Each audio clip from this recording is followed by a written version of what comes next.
Assalamualaikum warahmatullahi wabarakatuh. Perkenalkan, nama saya Fatimah Zahara, kelas 10 PBK 2. Saya akan mengulas tentang kembali etika profesi. Etika profesi. Etika profesi merupakan suatu kebiasaan mana menyangkut ilmu tentang sikap dan kesusilaan suatu individu dalam lingkungan. Sehingga secara umum etika merupakan aturan, norma, kaidah ataupun tata cara itu biasanya digunakan sebagai pedoman atau asas suatu individu dalam melakukan tingkah laku.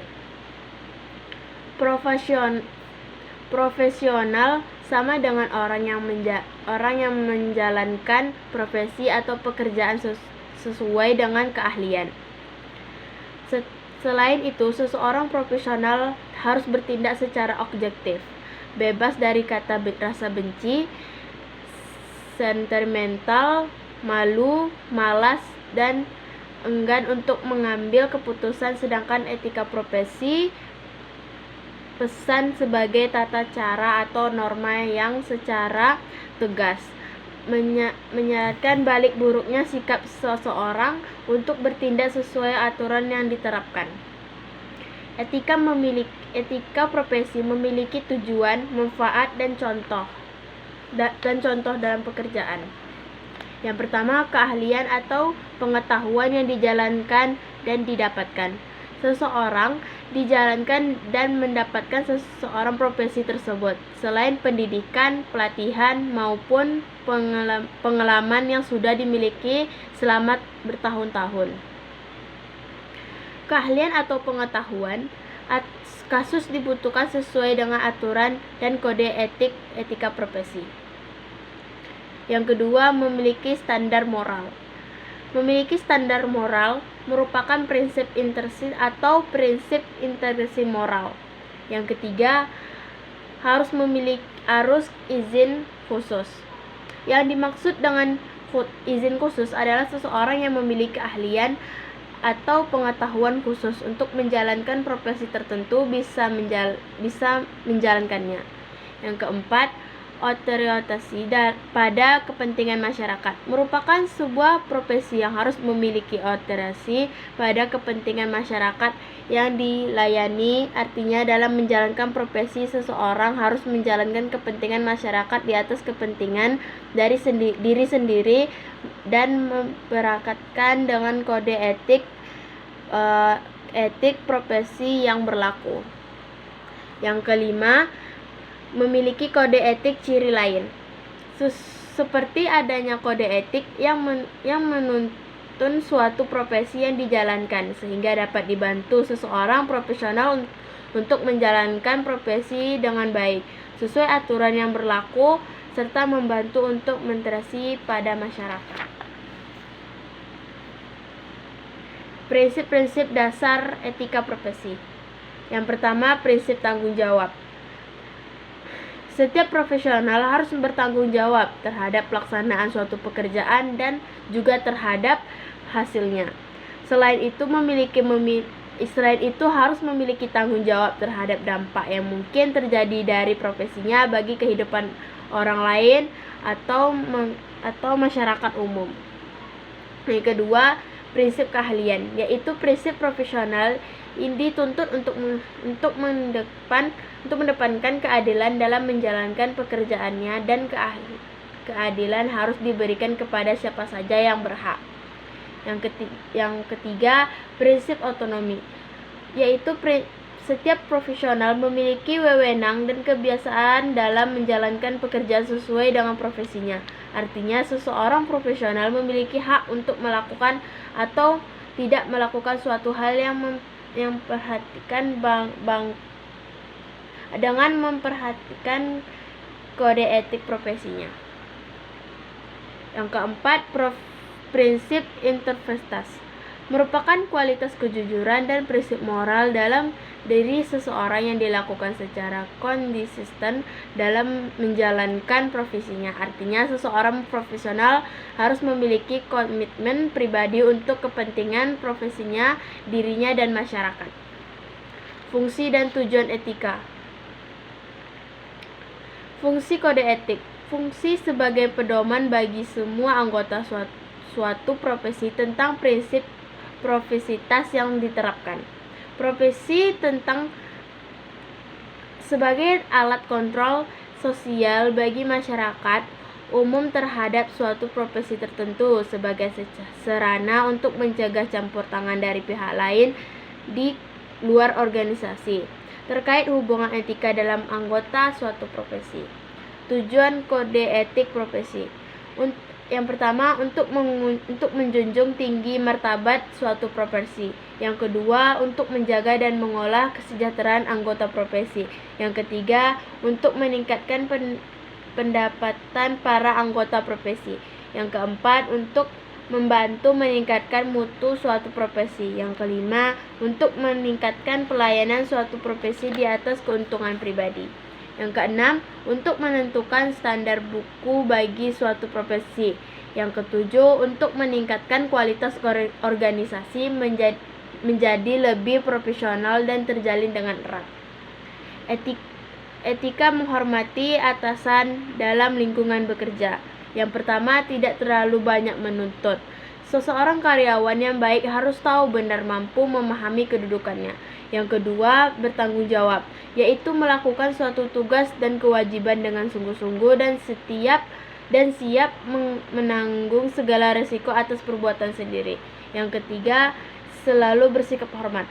Selalu bersikap hormat merupakan wujud dari obsesi karyawan kepada atasannya. Sebab bos lebih baik, yakni yang senantiasa berjuang nasib seluruh pegawai.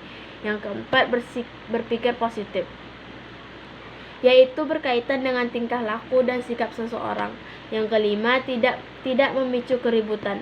Masalahnya tentang beratnya tuntutan dan beban kerja yang dijalankan tidak sebanding dengan gaji yang diberikan. Etika menghormati bawahan dalam lingkungan kerja merupakan etika komunikasi dengan karyawan sangat penting ketika digunakan dalam komunikasi dengan tujuan hubungan antara individu terjaga dengan baik. Yang pertama, bahasa formal. Yang kedua, pastikan intonasi suara jelas. Yang ketiga, fokus saat melakukan pembicaraan. Yang kelima, standar posisi. Yang keenam, mengandalkan emosi. Yang ketujuh, menjaga sikap profesional.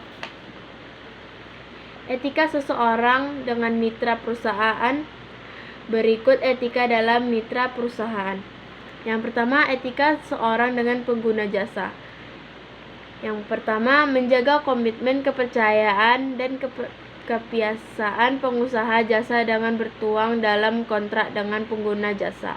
Yang kedua, menyediakan sarana untuk menerima masukan dari pengguna jasa yang hendak melanjuti keluluhan pengguna jasa tanpa melakukan diskriminasi kepada pengguna jasa. Yang kedua, etika seseorang dengan pesaing. Yang pertama, menempatkan pesaing sebagai pemicu perangkat kerja dan perusahaan. Yang kedua, melakukan persaingan usaha sehat dengan mendapatkan keunggulan aset termasuk sumber daya manusia yang dimiliki perusahaan dan kedalaman manajemen perusahaan. Yang ketiga, etika seseorang dengan mitra kerja.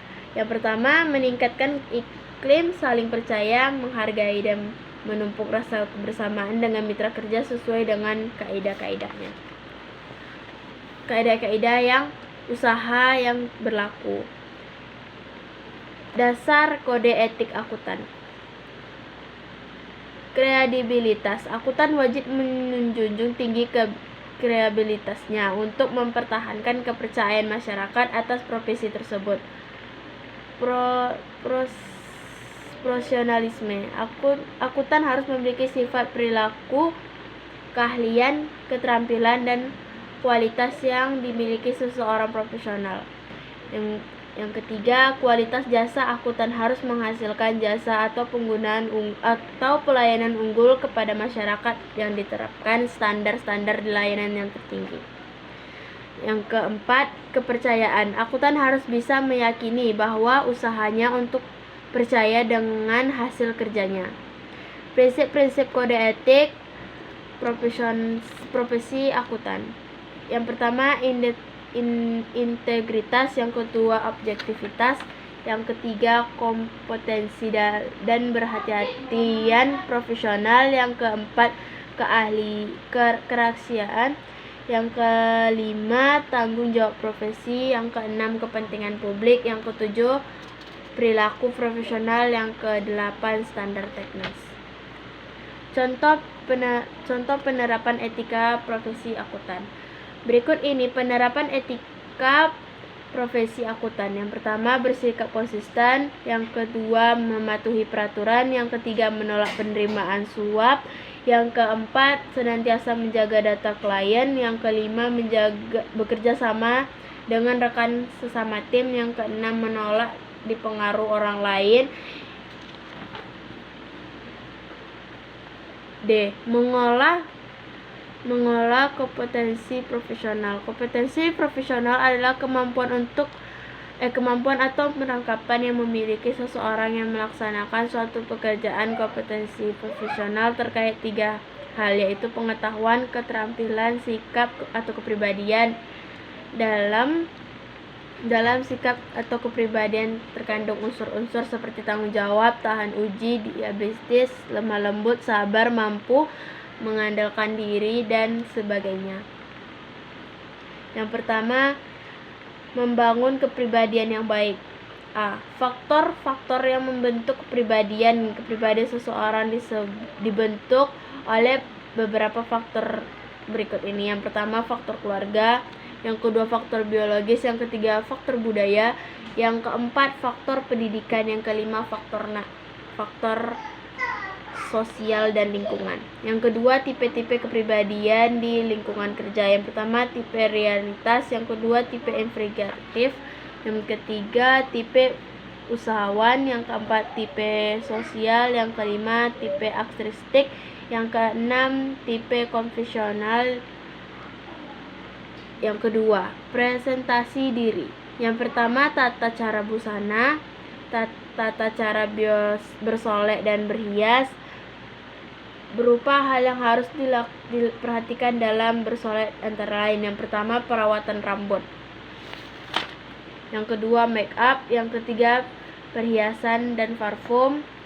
Yang keempat, sepatu.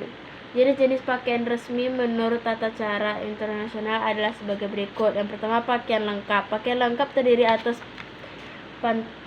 pantolan, jas, dasi, dan pagi harinya sebaiknya tidak memakai warna hitam, tetapi warna terang. Yang kedua, pakaian resmi.